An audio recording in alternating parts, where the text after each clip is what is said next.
The set of ideas that is being implemented and advanced in this capital at this time is terribly frightening to people who are students of history. If you look at the 70 superpowers in history, every single one of them has called themselves exceptional. And when you look at the Roman Empire, the parallels to what is going on in America are absolutely frightening. And the question is, are we going to go the right path ourselves, or are we going to continue down the wrong path that so many nations have fallen into?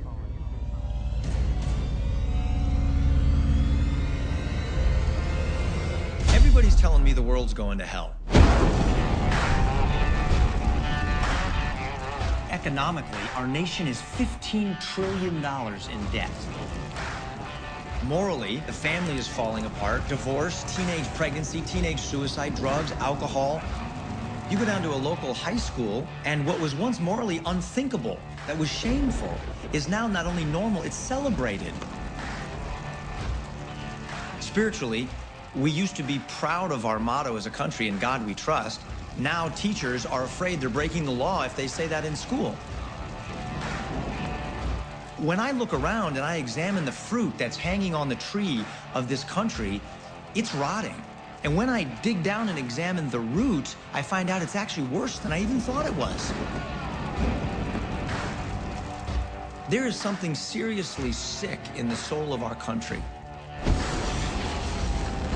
If you leave a nation long enough, history tells us that eventually there will rise up some kind of a tyrant, some leader who will enslave his people. Why would America be any different? And to top it off, I have friends in church that tell me that the worse things get, the better it really is, because it means that the end is near and that Jesus is returning. Don't worry that the world's going to hell in a handbasket. Just get out of the handbasket. It's part of the plan, that it's meant to be, that the whole thing is going to burn. Really? Because I have kids in this world. I have friends who have children in this world, and I want a great future for them. And are we supposed to just let it go?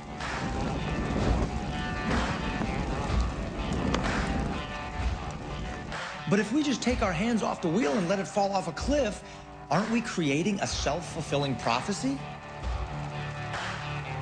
So I turn on the news and find that most people are playing the blame game. The right blames the left blames the right. Government's blaming big business. Business blames big government. Hollywood blames the church and religion. And the church is blaming the media for all of the problems. With everybody blaming everybody else, I'm not hearing a clear voice that's giving us a solution on how to get out of this mess. Wait a minute. It's got to be simpler than this. Maybe it's as simple as we've forgotten what made this nation so successful and healthy and prosperous and secure in the first place. Maybe if we could go back and talk to the men and women who built this country, they would tell us what we're doing wrong and how to fix it. And if anyone understood what it was like to be in a tough spot as a nation, it was them. I mean, our forefathers came out of an era where they were surrounded by darkness on all sides. I mean, this was a time when you could be hung, burned at the stake, beheaded, or drawn and quartered for disagreeing with the queen or the king. The culture was terrible. The nation was bankrupt. The king had tripled the debt. People were slaves. And in their church, they had their antichrists and a king who had set himself up as God on earth in the church. So if anyone knew what it was like to live in difficult times, where it looked like the end was near, it was them. But what was their attitude? It wasn't put your head down and get ready for the end of the world. It was, we're getting off of the defense, getting on the offense, and we see victory in the future. They had a 500-year plan, and they went and built a new nation.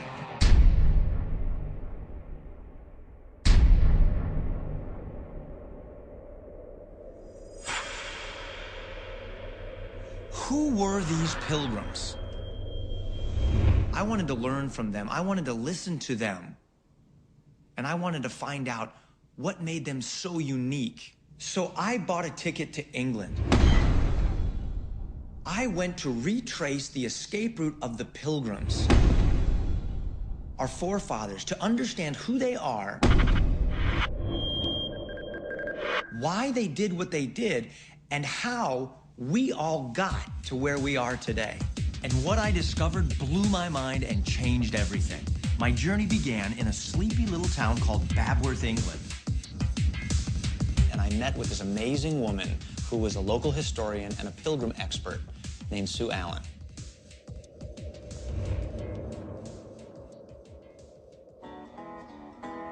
Lovely to meet you. Thank you, you too. I'm Kirk. It was cold, it was gloomy, kind of wet and overcast, and I felt like I stepped into a different world because I'm sitting on a bench and I've got dead people all around me. I've got the tombs and the tombstones of people that had been there since the year 1200. It was funny because as I was talking with her, it almost felt like she was there. I felt like she knew these people, like they were friends of hers, and she just brought them to life. When I think of pilgrims, I think of what I was taught in elementary school and history class. We think of pilgrims coming over in these funny black and white suits with big hats and belt buckles on their shoes and turkey guns. No. Who were the pilgrims? Broadly speaking, they were part of the Puritan movement. And to really understand where they're coming from, you need to understand what a Puritan is. Yes. Because for the first time, the Bible is printed in English and put into every church, because until that point there were Bibles in English being smuggled into the country, and they were deemed to be heretical. You could be burned for having an English Bible. And what was the fear of having English Bibles in the hands of the people? What would happen if every Tom, Dick and Harry got to read the Bible for themselves and then started to study it, for goodness sake, and realised that the church in the Bible, as Christ had deemed it should be, was not this church with bishops in palaces, growing rich when the parishioners were starving on the land? People would then hold them accountable. Precisely. And they didn't want that. And as soon as the Bible was in English, that started to happen. For the first time, these people got Bibles in English that they could hold and study in their own hands, in their own homes, with their children. This to them was worth more than anything else, even more than their own life, because this was God speaking to them. And it got to a point that by 1593, there was an act against Puritans brought in. And under that law, it became illegal to be a Puritan. Anybody that disagreed with Elizabeth's new church settlement got this name that you could spit out like a curse: Puritan. The state, the Queen, the monarch, used the clergy as their mouthpiece to control you. And because of that, you had the government controlling the church and the church controlling the people. And so that's where you have the tyranny and the oppression that you can't get away from. And the thought is coming to them, if this church can't be purified, maybe we should just separate ourselves away from all this unholiness. That's where the word separatist comes from. And that's the dangerous step, because you're stepping away from the church and you're denouncing the monarch in the same breath. That's right. You're not just switching denominations, as we would think of switching churches today. This is tantamount to treason. By leaving the church. Yes.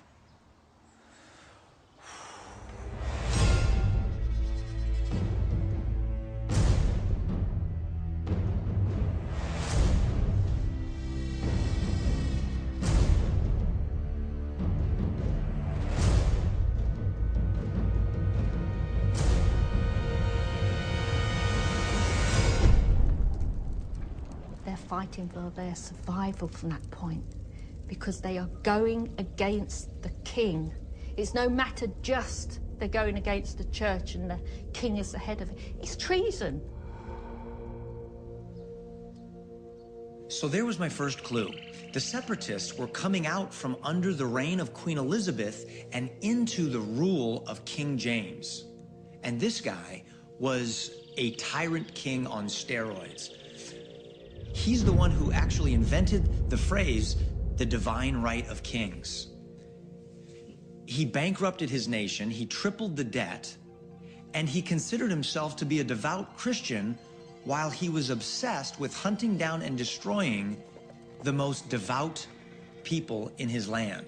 One of the things that fascinates me is knowing that once the Bible was translated into English and given to the common man, that changed everything because they started thinking for themselves. They said, this is what the Word of God says.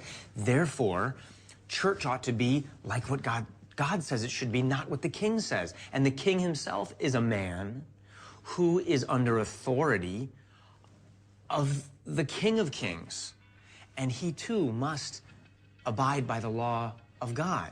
Once they had come out and shown their true colours, our separatists had no choice but to leave the country or stay and just be slaughtered. And if they were, where was the cause then? For the Pilgrims to be able to continue to meet and hold their worship services, they had to do it underground. And there was this castle, a manor, at a place called Scrooby that was surrounded by a moat for protection. They met this way for 4 years. For 4 years, they had to meet in secret. And by candlelight, they would hold their worship services and their Bible studies. They even had their children as lookouts. And then one by one, they would come back to join their parents, their brothers and sisters, and the rest of their church family to worship God.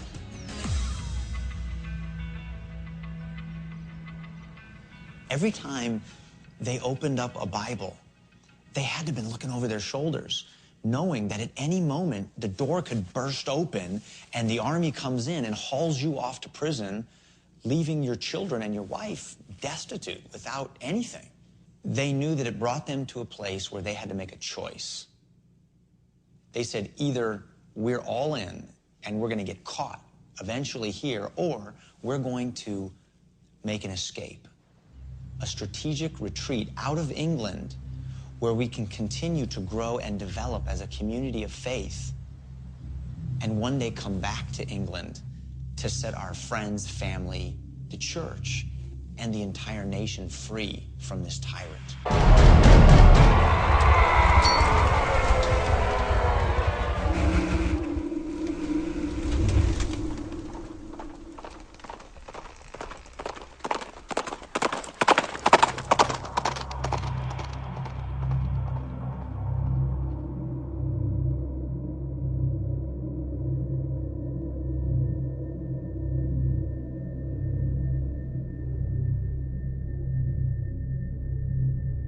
The Pilgrims made a secret negotiation with a Dutch sea captain who was to come and pick them up on the shores of England in the middle of the night in his boat and secretly take them across the water to Holland.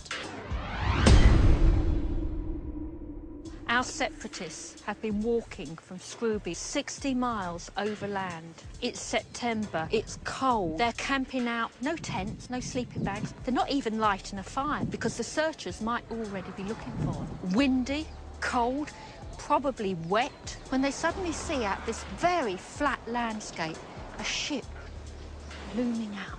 This ship that's going to take them to freedom. Unfortunately, the sea captain was also double-dealing. He had made another agreement with the local authorities to capture the separatists and hand them over to them. And the deal was, if he would give them the Pilgrims, the captain could keep all of their money. Well, the Pilgrims had already sold everything that they had up until that point. They had no job, they sold their houses, they sold their lands, no money. Anything that they had left, some of the women had these things hiding under their dresses. So the army comes and captures them, strips them down, takes everything that they have, and throws them into jail.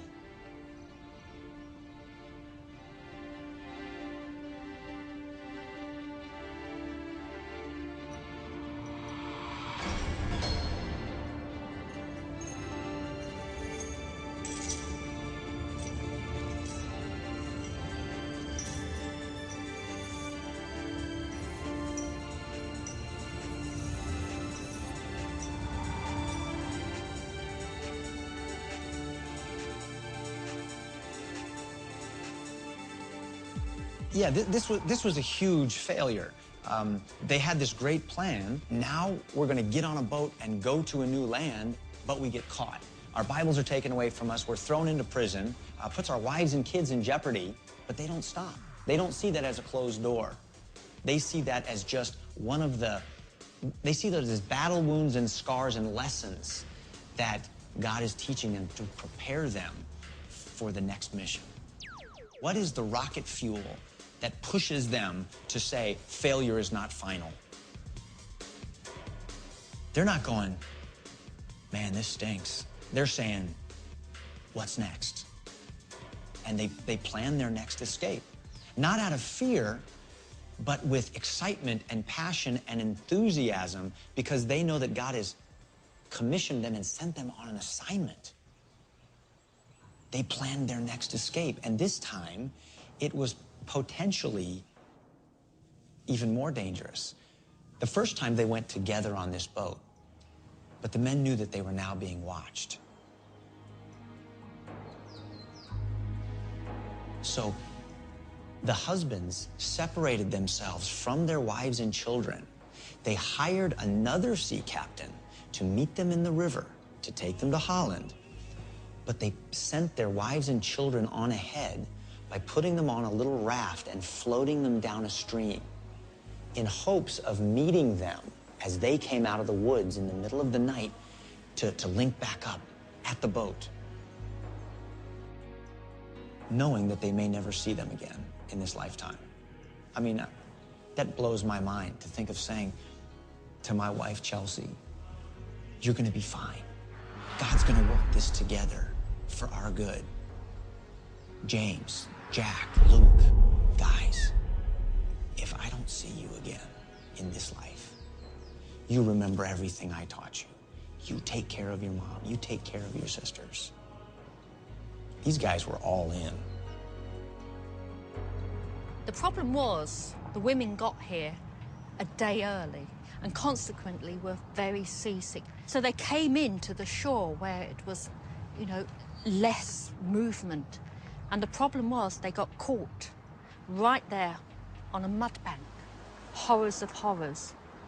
Armed men closing in on the women. The women are helpless. They can't get out of the craft. It's stuck on the mud. They're sitting ducks. The men can't do anything. The women have got all the belongings, all the money. And the captain, when he sees the position, now this was dangerous, because if he was caught, they'd take his ship from him. That's his living.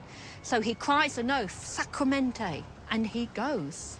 And once that Dutch ship hit the North Sea, the mother of all storms blew up.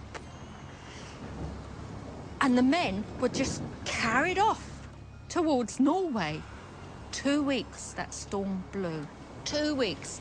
They couldn't control the ship, so they just put themselves below deck and they just had to let it ride out the storm. It must have been terrifying. Bradford said, you know, for days on end, they didn't see the sun, the moon, the sky, and they really thought they were going to die. And at one point, when they really thought the end was near, our separatists prayed in earnest. They prayed and they said, even now, Lord, even now, you could save us.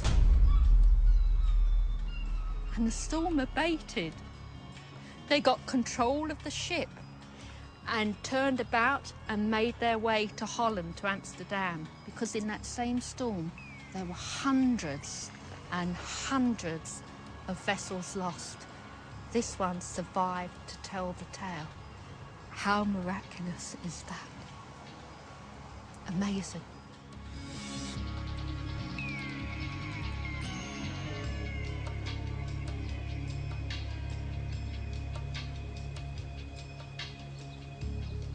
The story is getting amazing. I mean, here's 100 ships get caught up in this storm and don't make it, but the ship with the Pilgrims on it makes it to Holland. They don't have their wives and their kids. They're hoping that they'll meet up with them again. It's not till a year later I learned that they actually got their wives and kids over to Holland with them. I couldn't get on a plane and go back to America now. I had to follow this trail. I bought a ticket and got on a ferry and took it across the channel to Holland so that I could see where they set up shop in Leiden and began their church service there under the leadership of their pastor, John Robinson.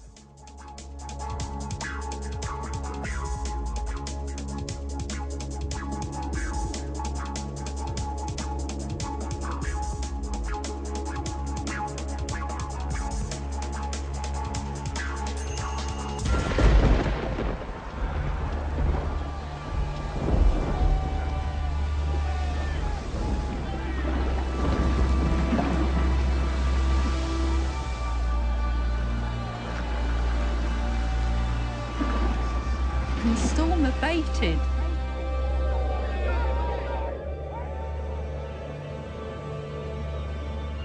This one survived to tell the tale.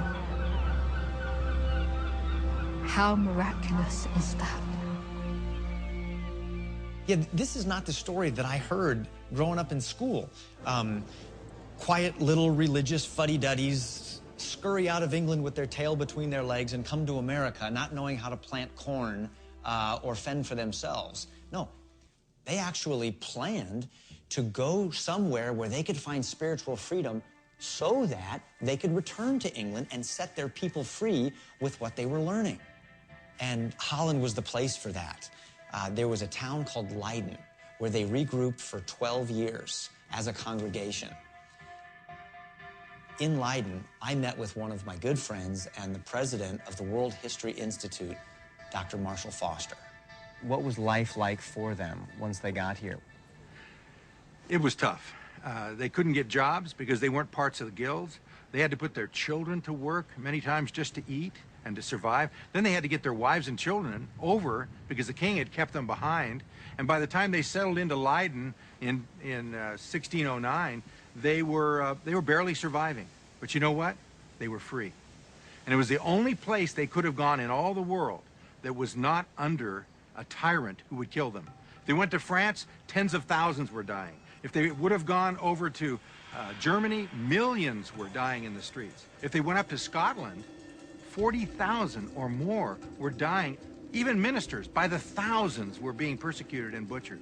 And so, of all the places in the world that they could have gone that year, that was the one place they could be free, and they could worship God, and they could prepare themselves for the future. Equally important to them was their love of their England that they left behind. It was under the divine right tyrant, King James, and they wanted to bring them the liberty of the gospel. And so they set up a printing press in William Brewster's home. And that press was the internet of the day. It was the way to go around the censorship of the king and to get the truth of the gospel to the people of England and Scotland. And so they produced over 15 books and then put them in kegs and sent them in ships secretly over to England and Scotland, and it went all over the country. Well, James was really excited about that.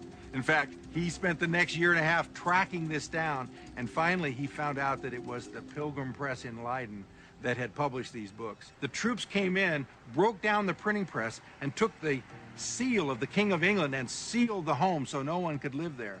And that was the end of their adventure in printing.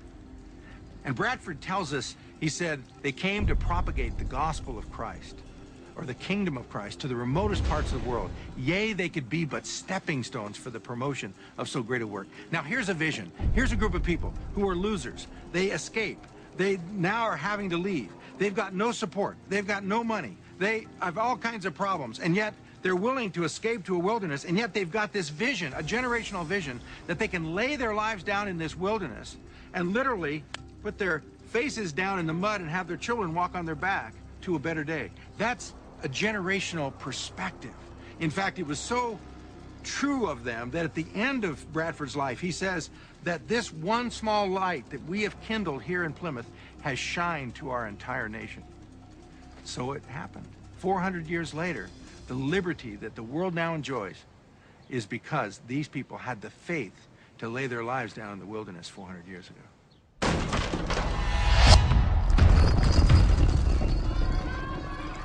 They had to put their children to work many times just to eat. They were barely surviving. The troops came in, broke down the printing press. They came to propagate the gospel of Christ to the remotest parts of the world.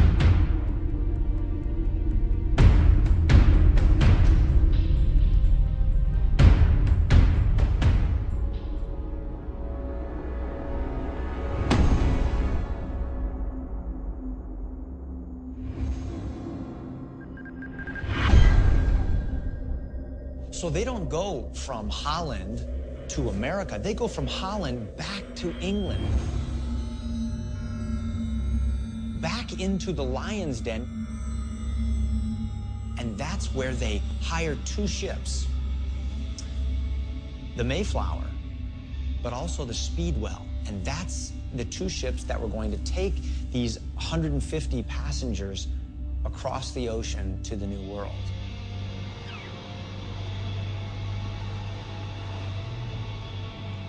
A little while into their trip, the Speedwell sprung a leak. It wasn't speedy, and it wasn't well. It cracked, and they had to pull back into shore. Another opportunity for them to get caught and imprisoned or killed. So think of all the doors that have slammed on them up to this point, right? They're meeting in secret. They escape for the first time. They get caught, thrown into prison. They escape a second time, get separated from their wives and children. They try to make it in Holland. That's not working out. So they get on a ship, go back to England. The first ship springs a leak. They've got to go back again. At what point do you say, enough? We get it. This is not part of the plan.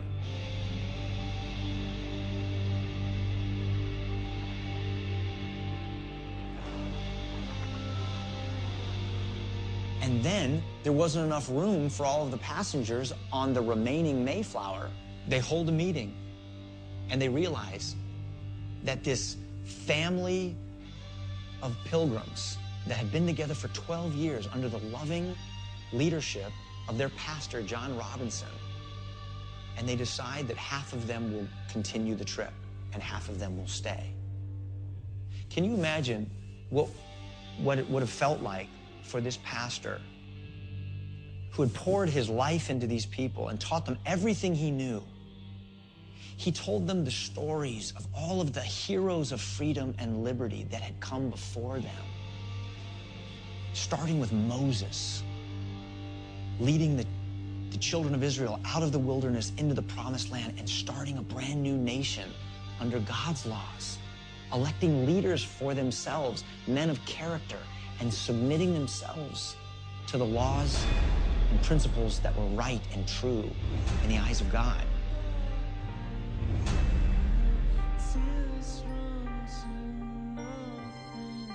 Now, Pastor Robinson would have to stay behind, knowing that he would most likely never see half of his family ever again, trusting that what he had taught them, the seeds that he had planted in their hearts and their mind, would bear fruit in a land that he would never visit, for the sake of their children and their grandchildren, while he stayed behind and helped those who were trying to survive in Holland. That's a different kind of Christian. Someone who plants seeds today, not for their own benefit, but to provide opportunity and blessing and prosperity for their children and their children's children. And they're willing to sacrifice everything now in order to give that gift to them, because they know that they can ultimately stand on the promises of God and be victorious.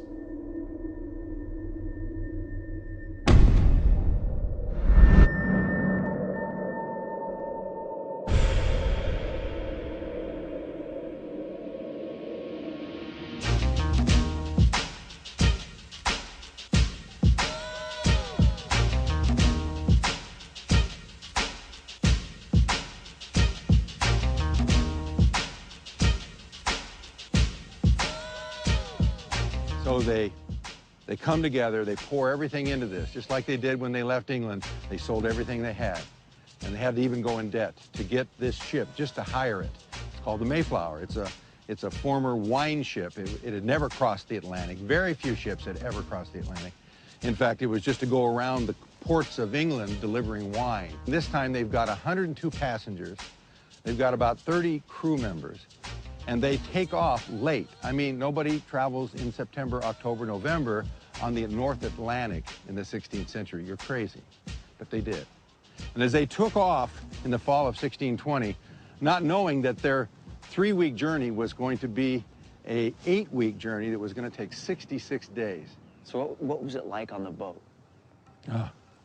Well, if you can imagine constant gales in the North Atlantic on a little boat like this, and having a boat with nothing to protect the water from going down underneath. So in that one deck that is below the main upper deck, you basically have it 4.5 feet high. You've got 102 people crammed in there.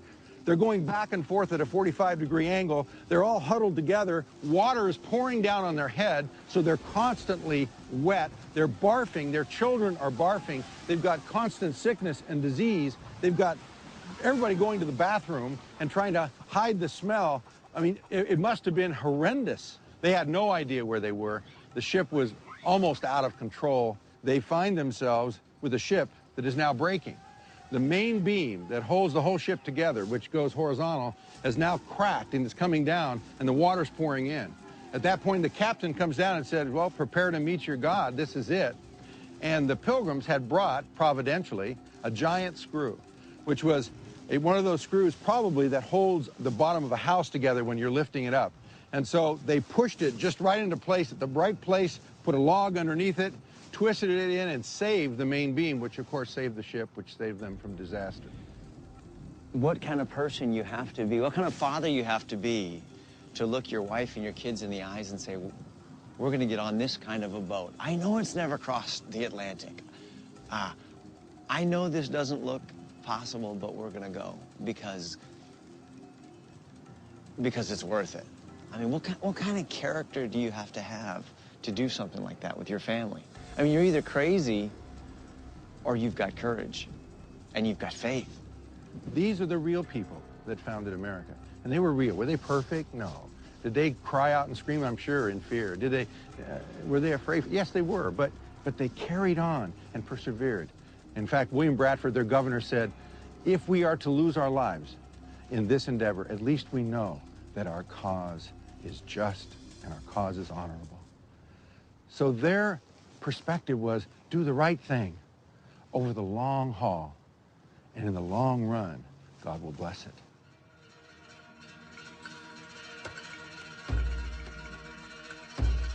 This could have been the most tragic mistake that they had ever made.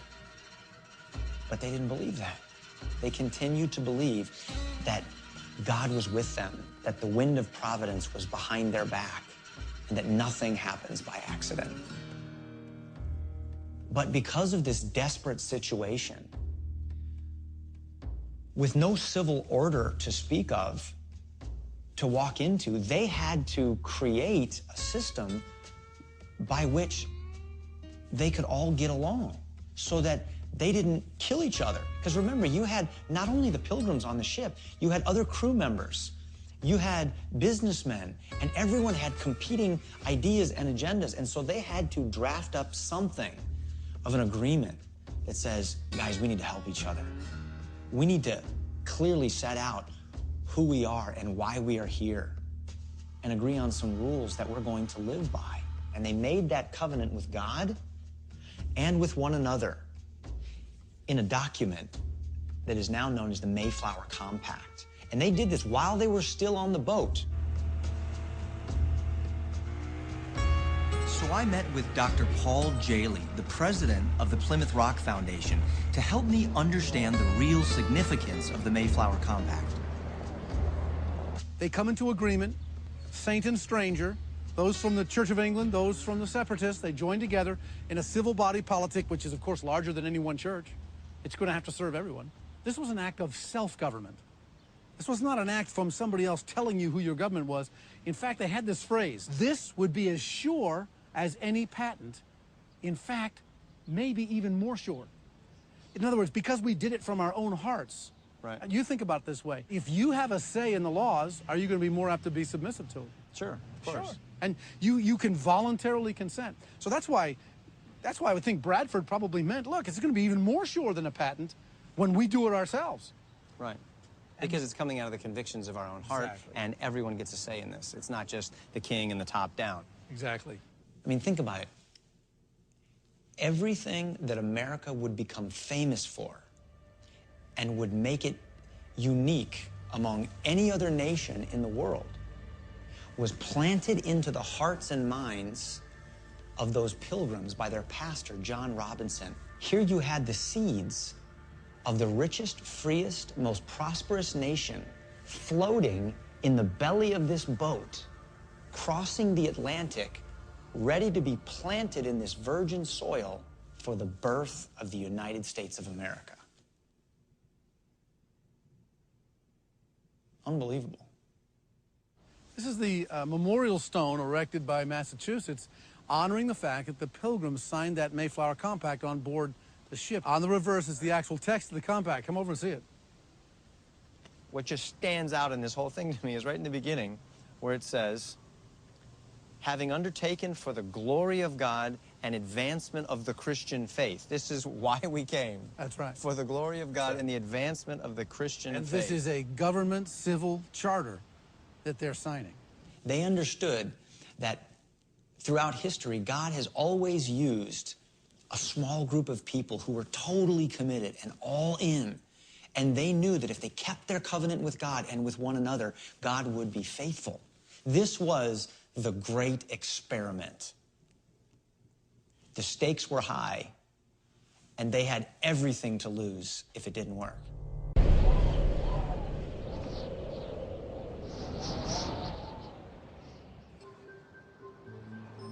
But finding Plymouth was just the beginning, because now their work really began. They had no place. There's no place to sleep, no sleeping bag. Imagine 2 or 3 feet of snow on the ground in November, December, January. Fortunately, the captain stayed behind. He was going to leave them, but he realized that if he left them, they were goners. So he stayed behind a mile offshore, and the women and children would go out every night and sleep on the Mayflower.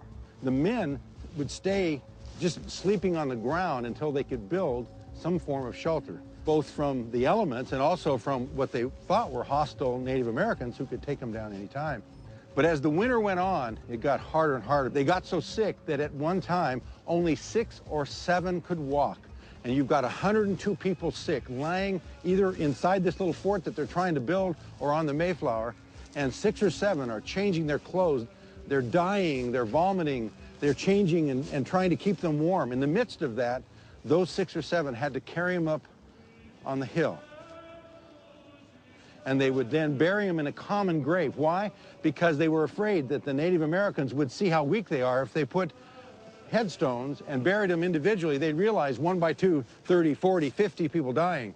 So by the end of winter, within 3 months, 47 of 102 of them are dead. But the women were getting sick and dying, and they were sleeping on their children to keep them warm. So by the end of the winter, most of the women had died. Most of the children survived. They get to the end of the winter, the end of March. What would you do? You know that you can barely walk. Half of you are dead. The only hope you have of surviving is going to take off right now. And the captain comes and pleads with you one more time. Get on the boat. We can be in England in a few weeks. Not one of them went back. Every one of them stayed, believing that they had come for a great cause and purpose, and that if they were to die in the wilderness, they would die in the wilderness. And they stayed.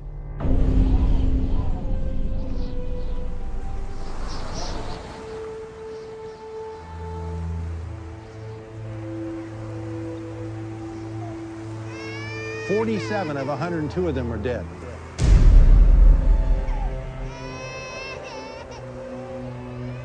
They were sleeping on their children to keep them warm. So by the end of the winter, most of the women had died. Most of the children survived.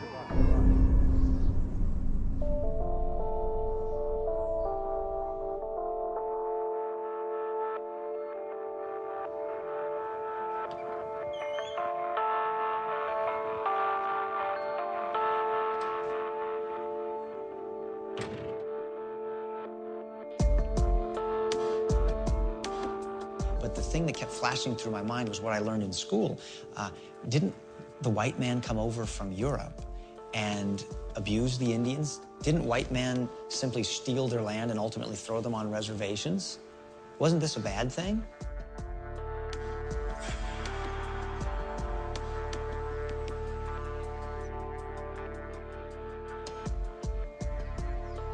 Well, what I learned is, yes, that was happening. And there was abuse going on both directions. You had conquistadors, and you had these opportunistic businessmen who were coming over and would stop at nothing to rape and pillage the land in order to get what they wanted for themselves. But the Pilgrims were not part of that. They were totally different. Remember, the Pilgrims came across the Atlantic with their wives and their children. They came as families. They weren't looking for a fight. They weren't looking to rape and steal. They came to start a new life and to bring blessing to this land and eventually to the whole world.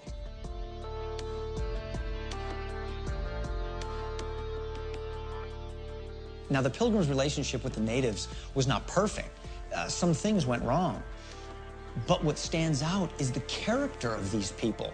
At a time when most people in the world viewed the Native Americans as animals, the Pilgrims treated them as equals. There is one story that Bradford tells us in his journal of the Pilgrims executing one of their own people based on the testimony of 2 Native American witnesses. Who does that? Where do you get that from? That is a system of all men are created equal under the law.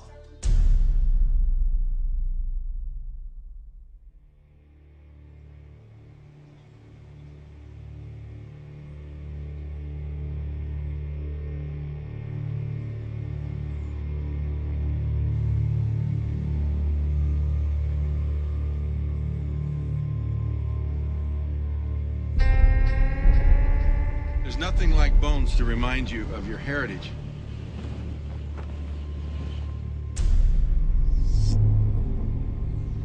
And that's why I like bringing people up here, because it reminds us of our own mortality. It reminds us that we are in a relay race.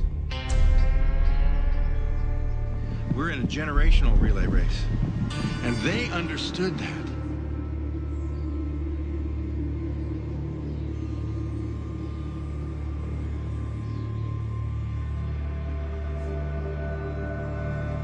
This is William Bradford's grave. That's him. He's the governor for 30 years of the Pilgrim colony, who lost his wife the first winter, who fell off the back of the Mayflower. She was the first one to die. He's one of those that survived the first winter. He's one that went on and became their governor and their faithful leader for all this time. And they built this for him many years later. But they did put a Hebrew inscription that says, Jehovah is our help. That's from him, because he himself taught himself Hebrew to be closer to Moses, closer to the Old Testament, so he could be closer to God. They had a love for God and a love for their families and a love for freedom that brought them to this world. And William Bradford exemplifies that. I wish they had left us some kind of a training manual, some kind of a secret sauce recipe card that we could pick up and go, all right, here's what it is, here's what we do. What do we do? How do we get back to that? Now, when the children of Israel going into the Promised Land, they crossed the Jordan River, and God stood it on in, and they walked across.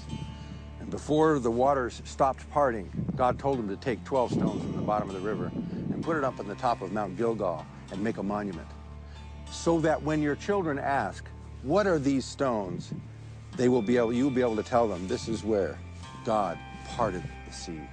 And that's what the Pilgrims left us. They left us a monument that not only gives tribute to what was accomplished here, but it gives us a specific strategy, a breakout of a blueprint of, if we would ever forget what made America great, what made us free, we can go back and follow that strategy, and it's right up on a hill a half mile from here. Right here? Right here.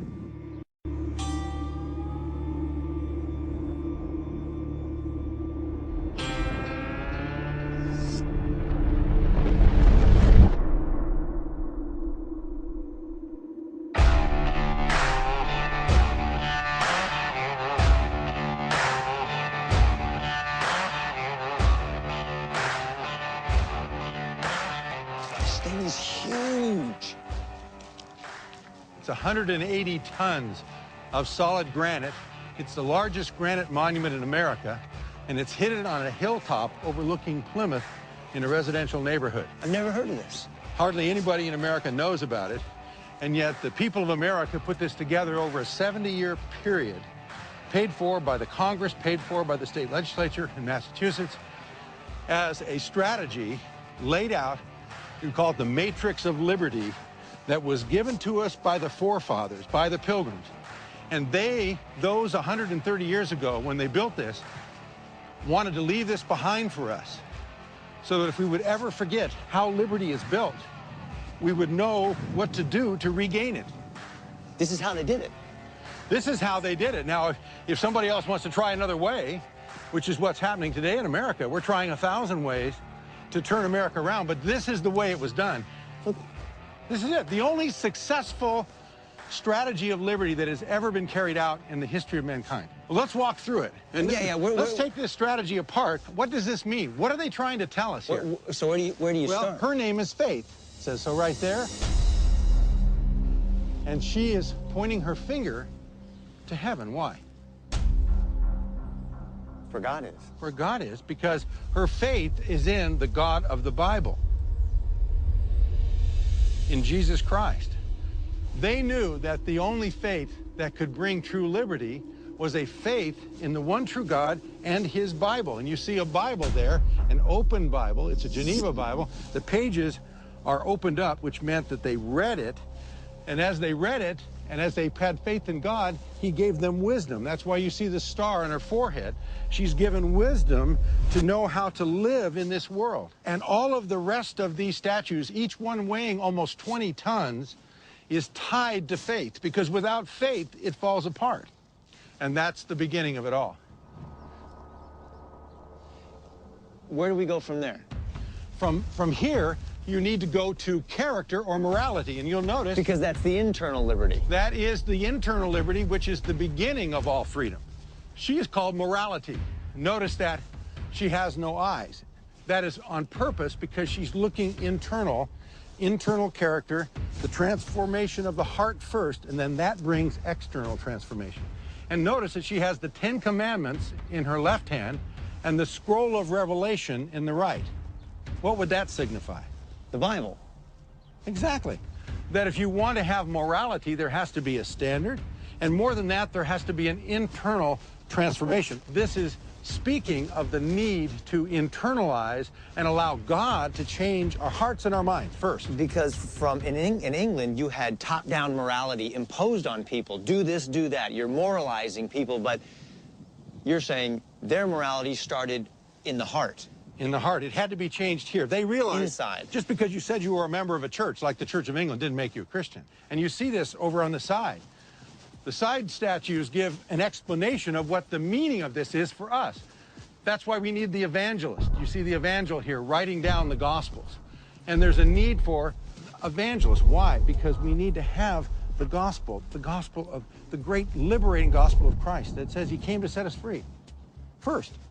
So this is completely contrary to the way the rest of the world had done it up to this point.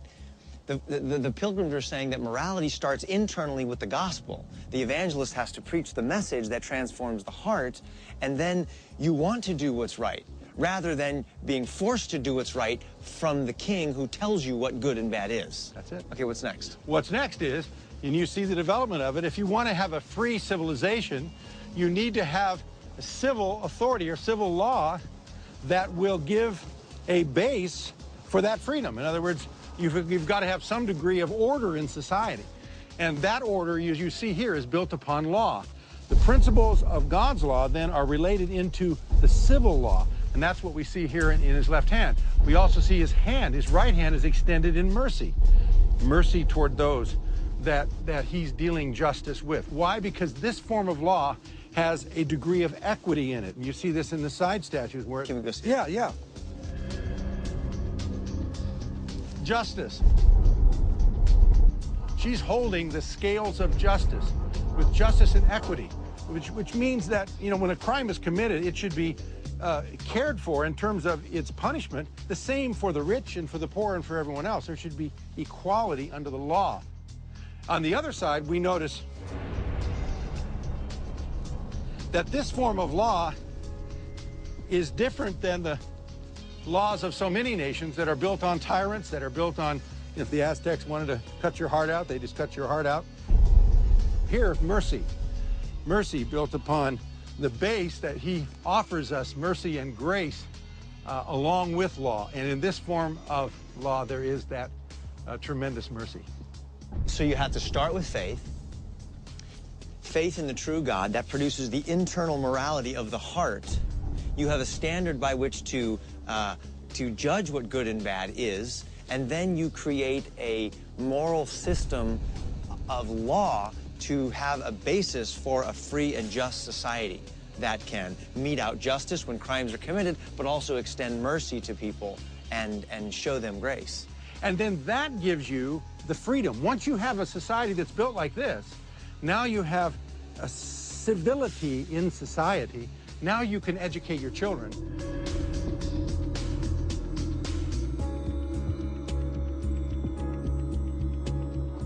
Here, they could train them. And you see the lady here in the statue of education, and she is opening the Word of God or the Book of Knowledge, and she has got the wreath of victory she's wearing, about a 25-year-old woman. She is educating her children, and she is sitting in victory. Why is she sitting in victory? Because she has trained her children up in the way they should go and prepared them so that the next generation that came after them would know the strategy of how to carry on the truth and carry on a free civilization. Isn't that amazing? And what's on her side over here? Over here, you see her training her child. And she has a book in her one hand, and then he has a scroll where he is writing on the other. And this is youth, trained in their youth. It was the parents' responsibility to educate. And so this would be the mother training up a child in the way he should go. You know what I think is interesting is that they had just left England and left this top-down government system. So when they got here, their idea of education wasn't send your kids off to a government school to educate them. It was the parents' responsibility to do this, particularly because their worldview was different than the government's worldview, which would have been, no, you're a nobody, you're a slave, you just lay down on your back and do whatever the king says, which is sort of the attitude that we get in most governments today, is that you just do whatever the government says, whereas they're saying, no, it's our responsibility as parents to educate our kids and to teach them faith and internal morality and to understand the importance of fair, just, and merciful laws. And it's passed down from generation to generation. And if you see on the other side, you'll see how the grandfathers played a role. For it's not just the father. Of course, the father and the mother are the key educators. But the key is the hoary heads. Those are the older ones who also have a role. Because you see the guy with the beard here, he's the old guy. And what do you see his left hand pointing to? There's a book, and it looks like you've got the 10 Commandments again. 10 Commandments and an open Bible, okay? And so he, being older and wiser, he knows the commandments, he knows the Word of God, and then he is pointing to that, and then on the other side, what do you see of him? That's the world. The world, right. So he is teaching the younger generation, both his daughter and his grandchildren, how the world works from a biblical perspective. And all of this leads to something, Kirk, and that's, you see the strategy building from the internal to the external, to the law, to education, to pass it on to the next generation. And what are they passing on? They're passing on liberty. And this is what is the result of living out that strategy. In his name is liberty.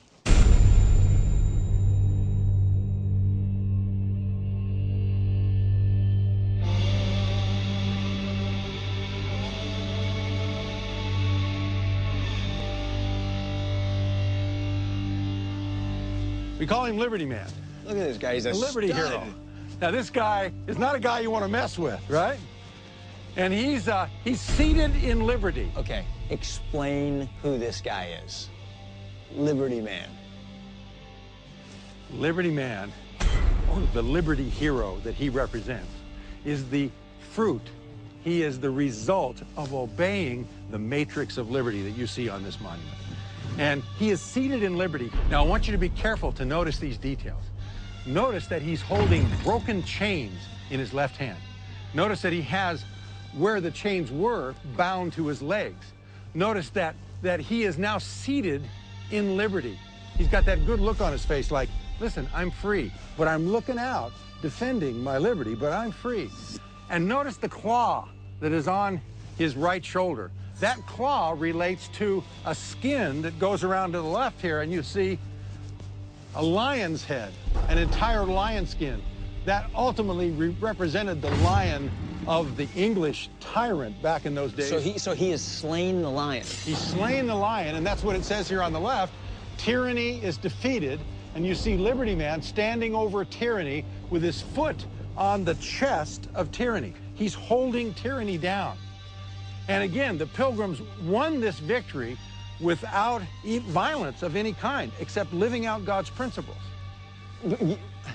You know, one of the things that's striking me is the fact that this is talking about our forefathers, the Pilgrims, but this guy is not some wimpish little religious guy. I mean, this guy is a stud, right? Yeah. He's strong. He's looking out. He has just defeated a beast, and he's got a sword in his hand. That's right. And he's here to protect, right? That's right. He's here to protect his family and to defend the laws that they have made, and ultimately to defend their values and their character, their faith. Exactly, exactly.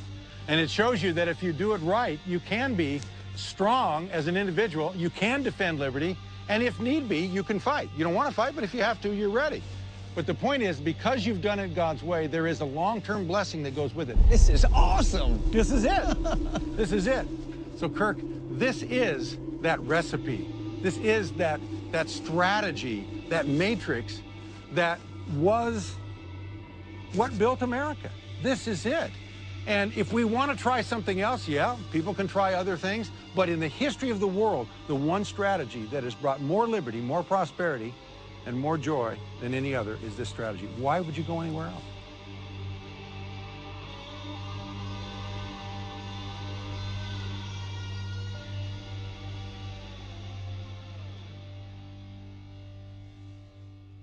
But those were the forefathers.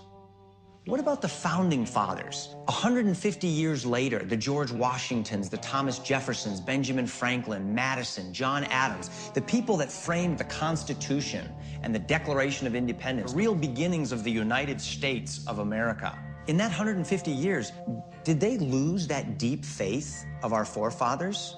Were they really a bunch of atheists, agnostics, and deists, like modern historians tell us? I needed to find that out.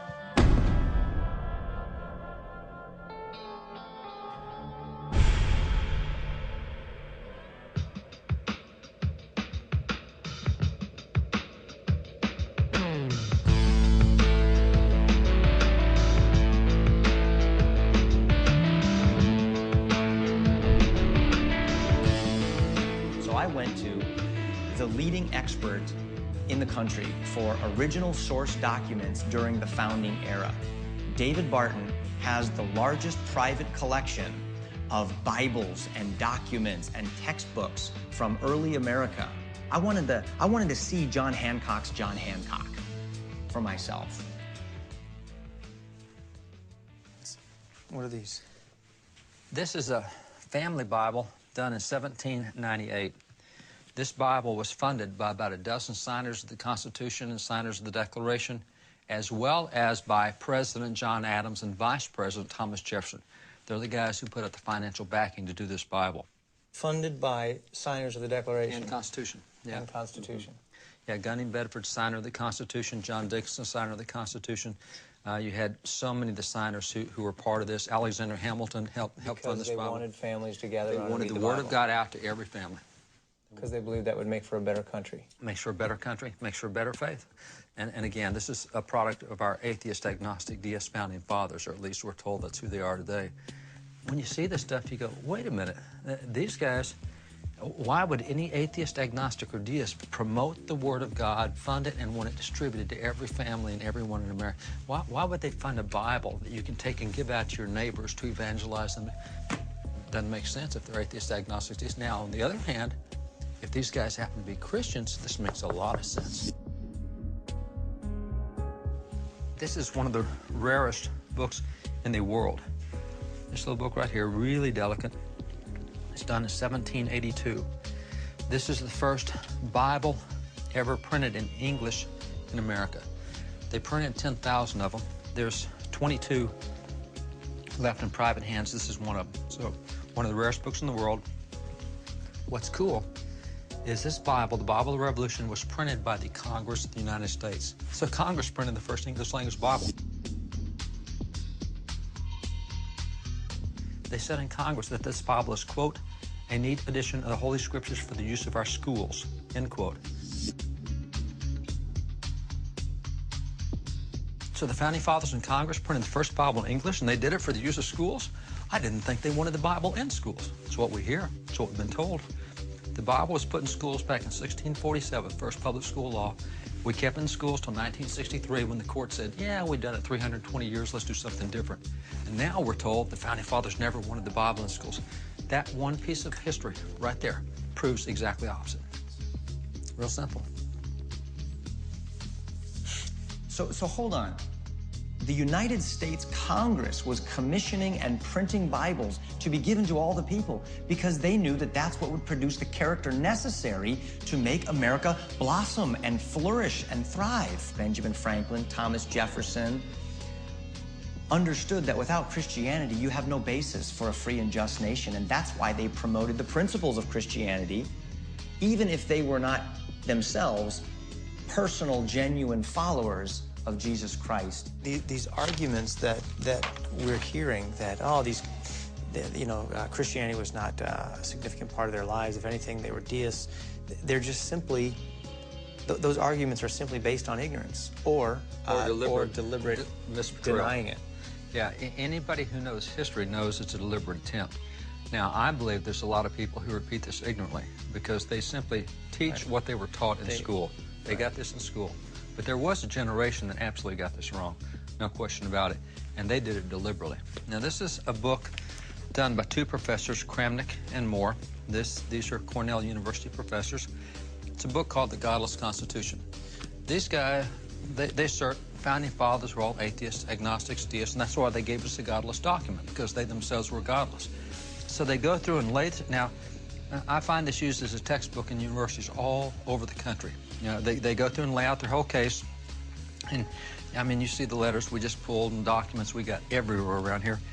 And you go, what's the documentation for this thing that none of the founders believed in God, that they had a secular government, a godless constitution?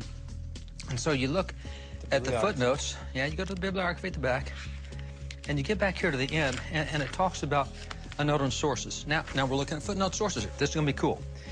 And when you get here, look what these two professors say.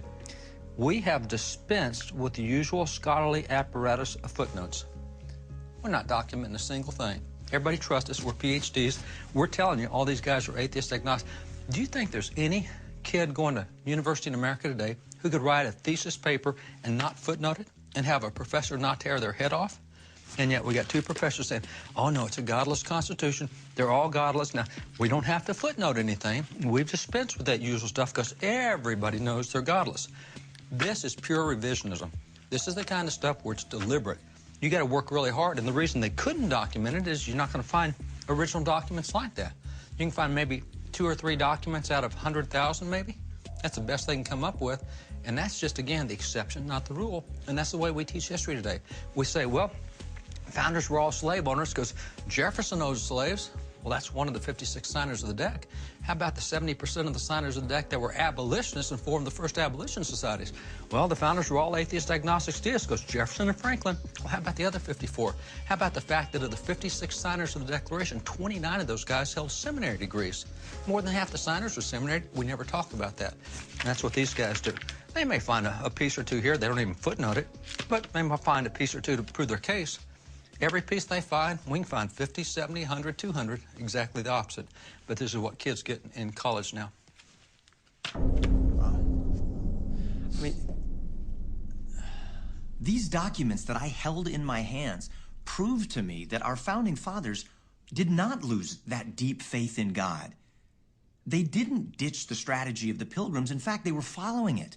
Congress was printing Bibles, and they were paying to send them into homes and churches and schools.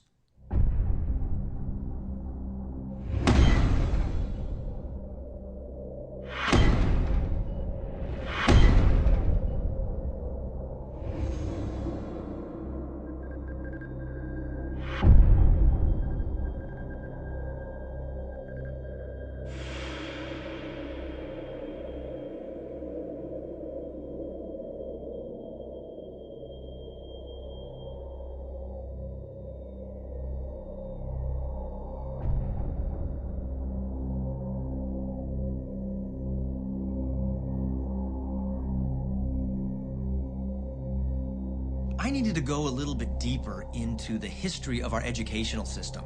So I met with Professor Herb Titus, who graduated cum laude from Harvard Law School, was the dean of 2 law schools, and is a constitutional scholar.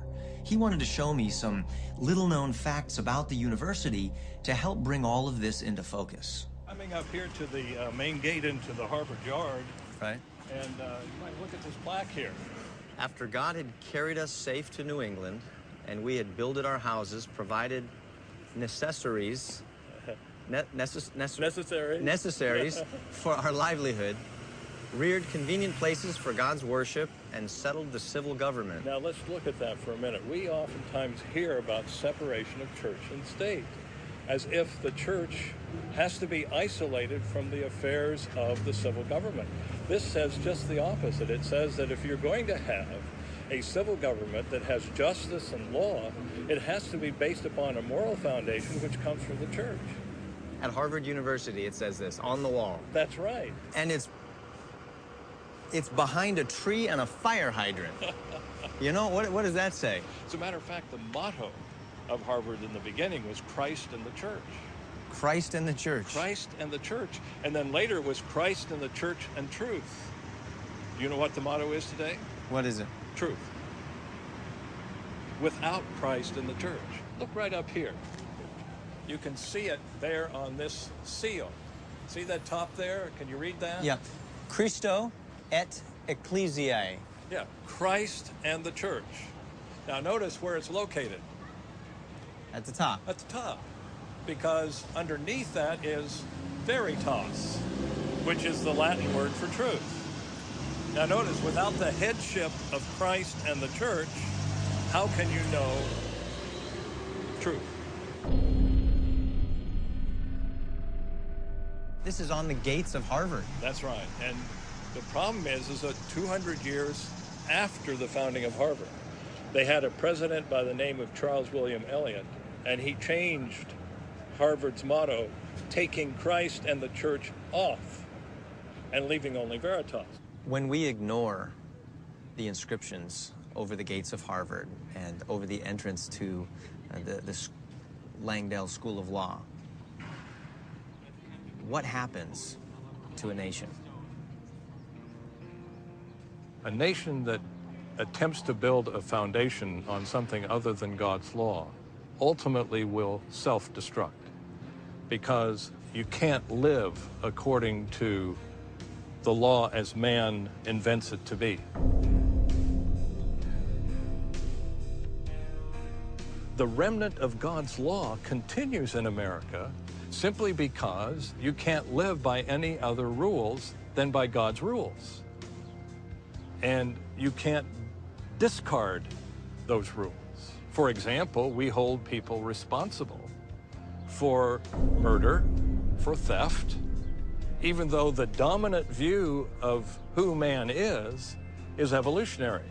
We're only determined by our genes and our environment, and the reason that some people do things that they do is because it's inevitable, it's determined. Yet we can't live that way, because we live in God's world. Not the evolutionary world of Darwin's imagination, but God's reality. It just makes so much sense. We live in God's world. Now, this isn't about creating some kind of a Christian theocracy. No, the Pilgrims did not want a church-run government. That's the opposite of what they wanted. That's what they left behind in England.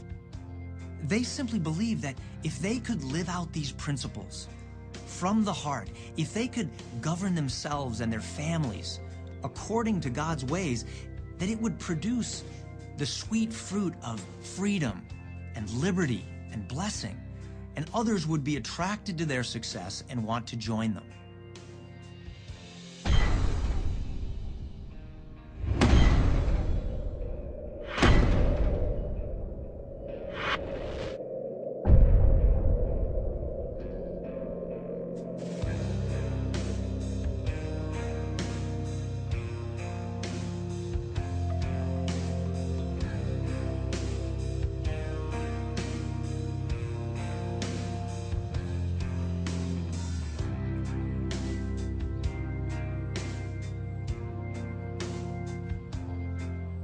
The founders had a clear sense that there were 3 tasks to establishing a free society. You had to win it, you had to order it, and you had to sustain it. Now, of course, that's the present generation's task, because that's the work of centuries, not just a few years. We cannot put our confidence in just pure democracy to make sure everything is going to keep running the way it is. You have to remember Hitler was elected with a great majority of German votes. Pure democracy was not viewed with anything other than skepticism by the founders. They understood that freedom starts at the grassroots level, at the individual citizen, building families of righteous new patriots and citizens. That's what makes it work.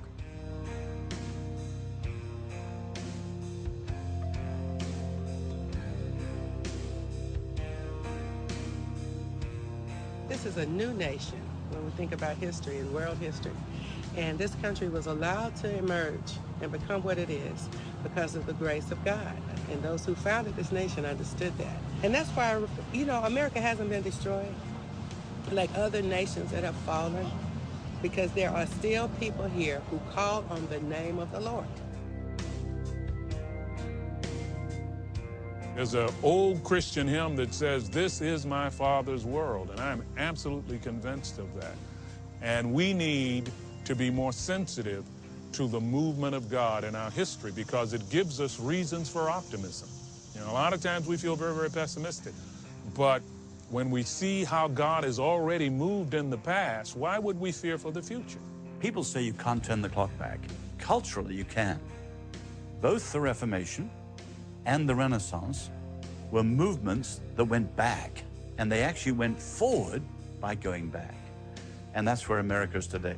There is nothing in today's America that cannot be solved by a genuine going back to the American first principles.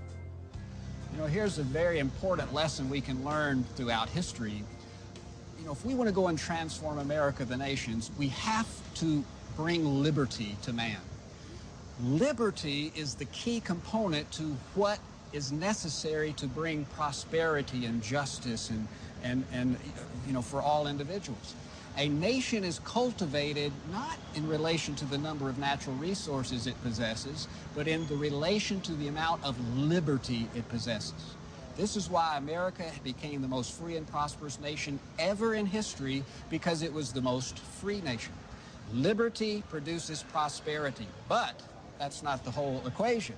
Where does liberty come from? Well, the founders of America recognized that Christianity produces liberty, but it's the source of civil liberty and economic liberty, because it gives the ideas, it gives the industry, the character, the worldview. I can be creative like my God. I'll labor hard and create things. It is the source of what produces that liberty, which then leads to prosperity and justice and virtue. This is the story of America. Christianity came and produced the most free nation that we've ever seen. That liberty was the framework that people could then labor, benefit from the fruit of their labor, get ideas, be creative.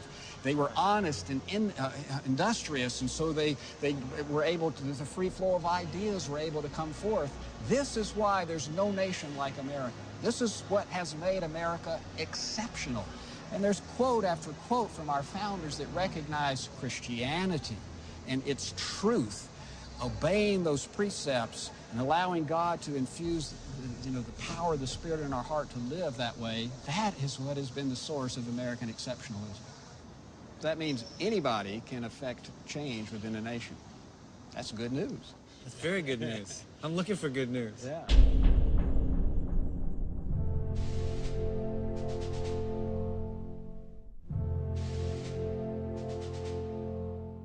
My questions were answered on this journey. I've learned that the solution to the crisis we're in as a nation, economically, morally, and spiritually, is not to blame someone else.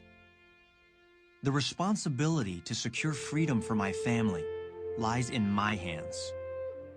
For 400 years, we've had the strategy. We've got the game plan.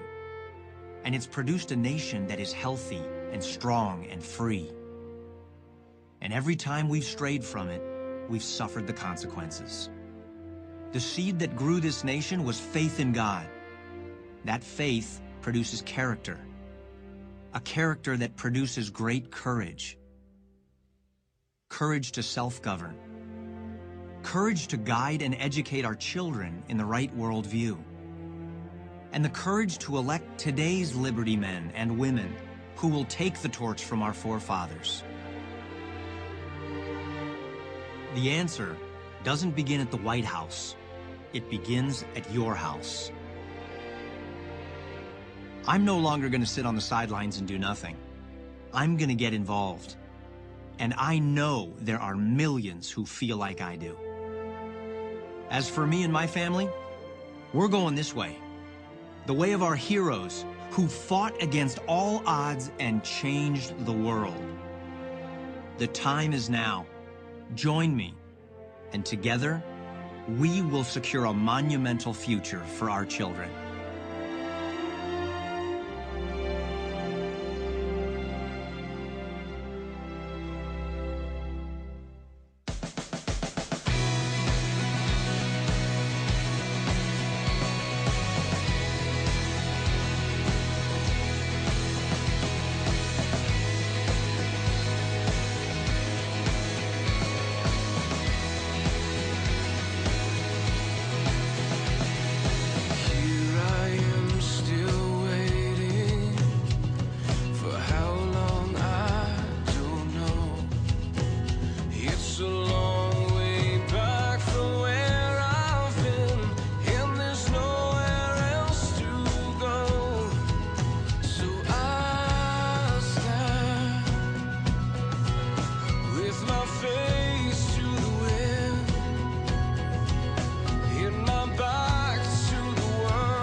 No, I won't be afraid.